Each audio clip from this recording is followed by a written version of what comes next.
Student, क्या आप भी इस लॉकडाउन में परेशान हो गए हैं? आपको समझ में नहीं रहा है कैसे हम क्लास 10th का स्टडी करें?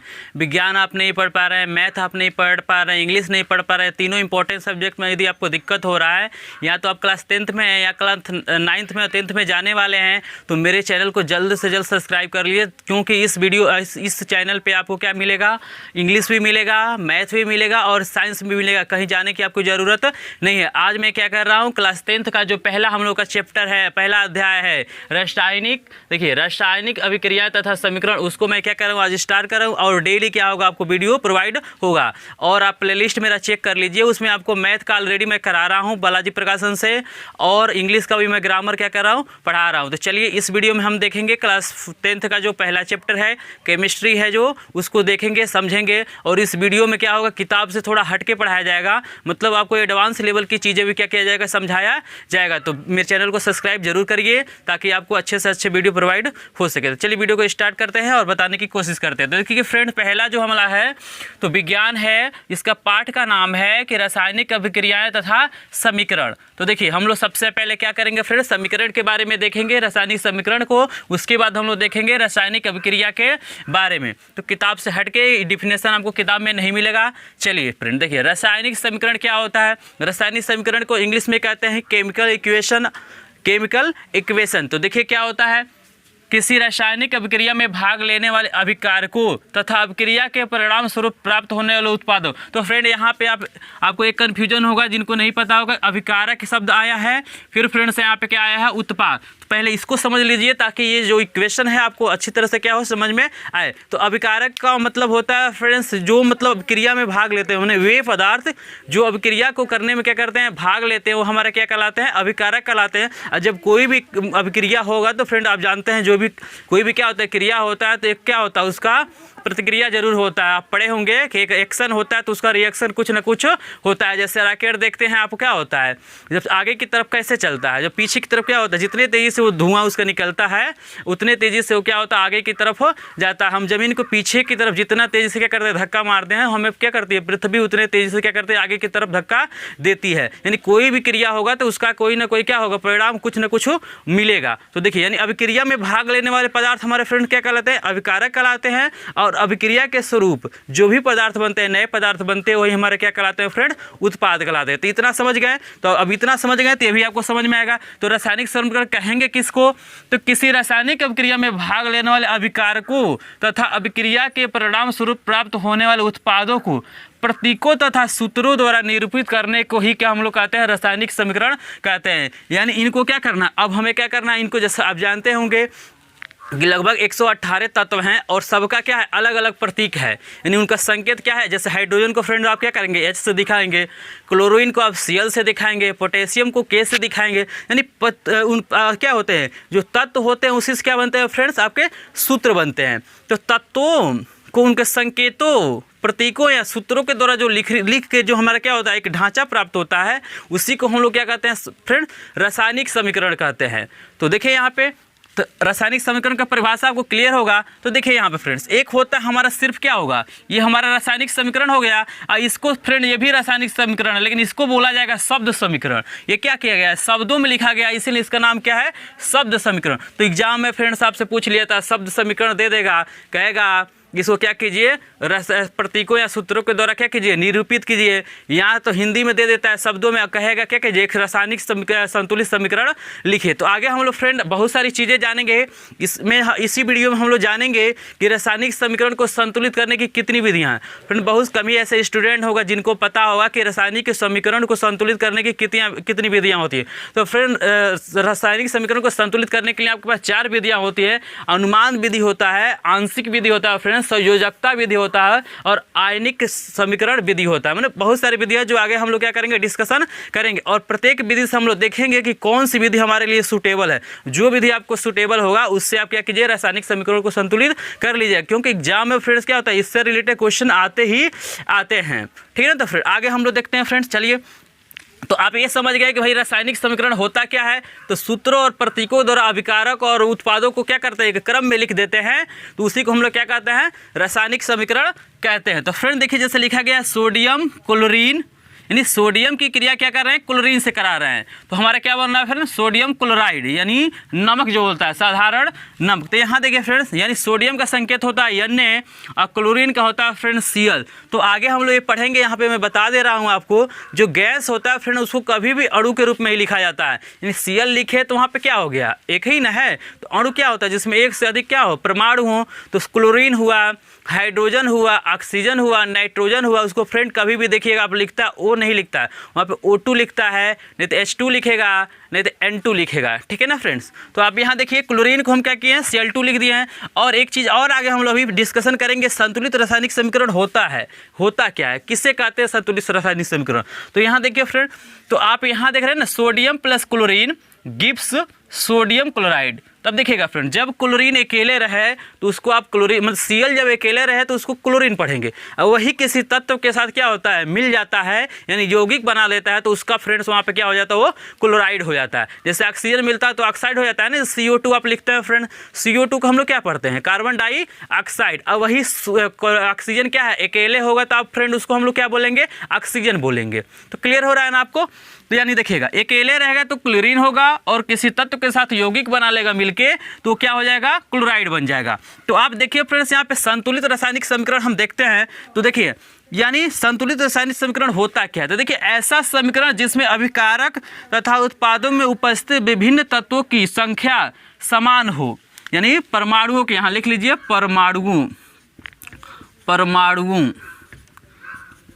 परमाणुओं की संख्या समान हो, संतुलित रासायनिक समीकरण कहलाता है। तो परमाणु क्या होंगे, तो देखिए फ्रेंड्स, यहाँ पे मैं दिखा रहा हूँ आपको। देखिए यहाँ पे सोडियम क्या है, कितने परमाणु है सोडियम के, तो 2 परमाणु हैं। क्लोरीन के कितने हैं फ्रेंड्स, 2 परमाणु हैं। तो चाहे आगे लिखिए चाहे इसके नीचे लिखिए, दोनों क्या है, संख्या उसी संख्या को दिखा रहा है। तो देखिए यहाँ पे सोडियम क्या है, 2 है। तो फ्रेंड चेक कीजिए, ये अभिक्रिया हो रहा है, और अभिक्रिया के बाद जो उत्पाद हमारे बन रहे हैं, तो क्या उसमें दोनों की जो संख्या है, परमाणु की संख्या है, समान है कि नहीं। तो चेक करिए फ्रेंड, देखिए सोडियम यहाँ पे कितना है फ्रेंड, 2 है।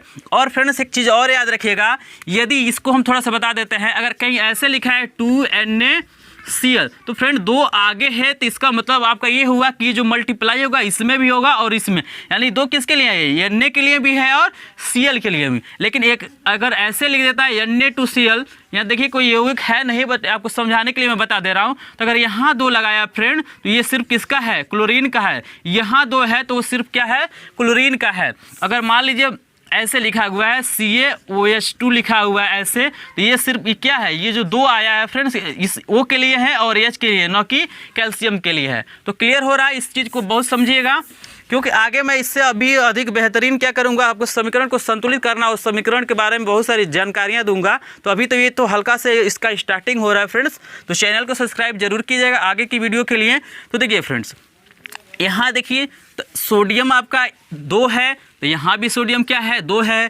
क्लोरीन 2 है, यहाँ भी फ्रेंड क्या है, क्लोरीन, परमाणुओं की संख्या क्या है, 2 है। तो समझ गए ना, रासायनिक संतुलित समीकरण। देखिए एक रासायनिक समीकरण की डिफिनेशन हो गया, और हमारा क्या हो गया, संतुलित रासायनिक समीकरण, यानी जिसमें क्या हो, अभिकारक और उत्पादों की, परमाणुओं की संख्या क्या हो, समान हो, वही हमारा क्या होगा, संतुलित रासायनिक समीकरण हो जाएगा। फ्रेंड यहाँ पे एक और समीकरण देखिए, पोटेशियम क्लोरेट गिव्स, यानी पोटेशियम क्लोरेट को जो क्या करते हैं हम फ्रेंड्स, उष्मा देते हैं, पोटेशियम क्लोरेट पे जाके करते हैं उष्मा देते हैं, तो हमारा बनता है पोटेशियम क्लोराइड, और प्लस क्या होता है, ऑक्सीजन गैस क्या होता है फ्रेंड्स, मुक्त होता है। तो यहाँ देखिए, पोटेशियम क्लोरेट का फार्मूला होता है KClO3, और पोटेशियम क्लोराइड का होगा KCl, और हमारा ऑक्सीजन का क्या होता है O2। तो देखिए यहाँ पे जो नंबर लिखे गए हैं, 2 है यहाँ पे फ्रेंड्स, यहाँ पे 2 है, यहाँ पे 3 है। तो उस समीकरण को क्या किया गया है, संतुलित करने के लिए लिखा गया है, यानी नाम में कोई चेंजिंग नहीं होगा। हम आगे 2 लिख दे, 3 लिख दे, हमारा क्या होगा, उसके जो नाम है, रासायनिक नाम है, उसमें कोई परिवर्तन नहीं होगा। लेकिन हमारा क्या होगा, परमाणुओं की संख्या क्या हो जाएगी, समान हो जाएगी अभिकारकों और उत्पादों में, ठीक है ना फ्रेंड। तो चलिए देखें कैसे संतुलित है, तो चेक करते हैं फ्रेंड। देखिए यहाँ पे आपको दिखाई दे रहा है अभिकारक में क्या हो रहा है, यहाँ 2 आगे हम बताएं फ्रेंड, 2 है, तो इसके लिए जितने भी इसमें तत्व होंगे सब में वो उसमें मल्टीप्लाई होगा। तो पोटेशियम फ्रेंड 2 है आपका, यहाँ चेक कीजिए फ्रेंड, देखिए पोटेशियम यहाँ भी क्या है, 2 है। क्लोरीन देखिए 2 यहाँ है, और क्लोरीन यहाँ पे भी क्या है 2 है। ऑक्सीजन फ्रेंड देखिएगा 3 यहाँ पे है और ये आगे भी तो गुणा होगा तो 3 दूना कितना हो जाएगा 6। तो ऑक्सीजन कितना हो रहा है फ्रेंड 6 हो रहा है और यहाँ भी तो 3 से इसमें गुणा करेंगे तो 3 दूना 6। तो देखिए समीकरण क्या है हमारा संतुलित है। तो देखिए रासायनिक समीकरण की परिभाषा यदि पूछ दे उदाहरण पूछ दे तो कोई जरूरी नहीं है कि आप समीकरण को संतुलित करके ही लिखिए फ्रेंड्स, ठीक है ना। उसमें संतुलित नहीं करेंगे तभी काम चल जाएगा। लेकिन आपको क्या कहे कि समीकरण दे रासायनिक समीकरण और उसको संतुलित करना हो तो उसमें हमको क्या करना पड़ेगा, उस परमाणु की संख्या को फ्रेंड्स हमको देखना पड़ेगा। तो मैं 4 विधि से क्या करूंगा इसको बताऊंगा, आगे आप बने रहिए। तो चलिए फ्रेंड्स फिर देखते हैं हम लोग क्या है।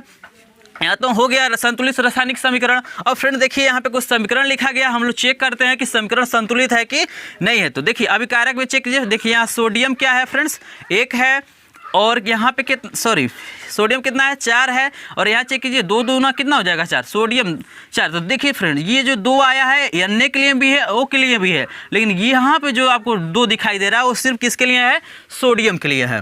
तो देखिए यहाँ पे 4 सोडियम, यहाँ भी 4 सोडियम, ऑक्सीजन 2 है, यहाँ भी ऑक्सीजन क्या है 2 है। फिर देखिए फ्रेंड्स यहाँ पे 2 मैग्नीशियम है और यहाँ भी क्या है 2 मैग्नीशियम, ऑक्सीजन 2 है, ऑक्सीजन क्या है यहाँ पे 2 है। तो नीचे वाला समीकरण आपको हो सकता है न दिखाई दे तो इससे कोई दिक्कत नहीं है, इसी में का एक उदाहरण लिया गया है। तो यहाँ देखिए कैल्शियम आपका 1 है, कैल्शियम यहाँ भी क्या है 1 है फ्रेंड्स। यहाँ देखिए कार्बन फ्रेंड 1 है, कार्बन 1 है, ऑक्सीजन 3 है तो 1 और 2 कितना हो जाएगा 3। तो टोटली जोड़ेंगे फ्रेंड, जितने भी अगर प्लस करके कितना भी लिखा गया है यौगिक सब में क्या करेंगे हम काउंट करके वहाँ पे देखेंगे इक्वल हो रहा है कि नहीं हो रहा है। तो फिर क्लियर है फ्रेंड। इसी प्रकार सोडियम ऑक्सीजन के जब हम क्रिया कर रहे हैं तो सोडियम 1 है, सोडियम यहाँ पे देखिए फ्रेंड।